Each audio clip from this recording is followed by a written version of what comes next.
Pour bien s'entendre, il faut bien s'écouter. Rendez-vous sur M, la petite radio du Grand Maghreb.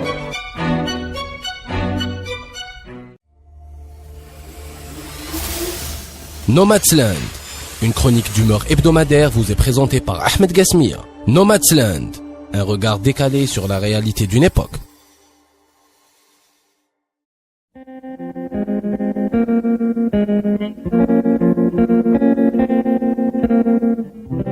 La célèbre statue de Ain Fouara bénéficiait dernièrement d'une mammoplastie gratuite, avec lifting du visage.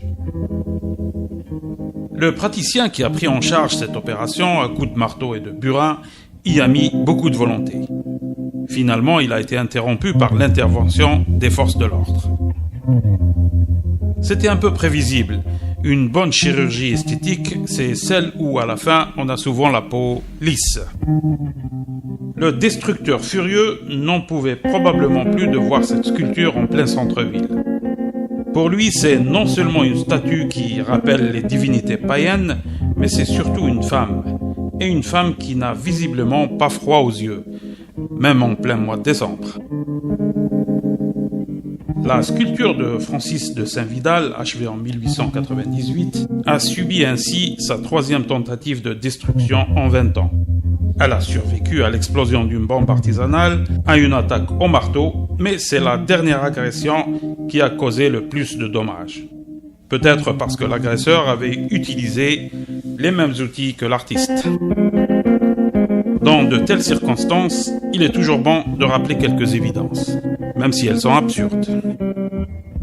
La première est que personne n'a jamais considéré cette statue comme une déesse, et nous n'avons jamais vu quelqu'un se prosterner devant elle. La deuxième, c'est que la présence d'une telle sculpture dans l'Algérie d'aujourd'hui relève presque du miracle. Parce que si cette sculpture est restée la même pendant plus d'un siècle, les mentalités, elles, ont bien changé. Et les autres sculptures du pays, les cariatides qui soutiennent les entablements des immeubles, les atlantes portant les balcons, en tremblent déjà des genoux. Encore une dernière évidence. La statue de Ain Fouara, qui passait presque inaperçue pour beaucoup de gens du moins, va avoir une nouvelle jeunesse et une notoriété mondiale, précisément grâce à l'homme qui voulait la détruire. Le pire affront que l'on puisse faire à l'art, c'est de l'ignorer.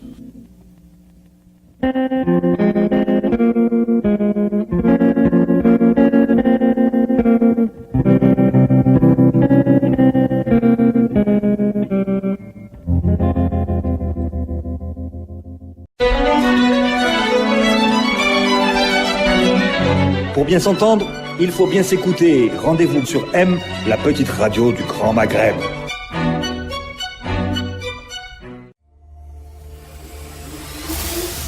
Nomadsland, une chronique d'humeur hebdomadaire vous est présentée par Ahmed Gasmia. Nomadsland, un regard décalé sur la réalité d'une époque.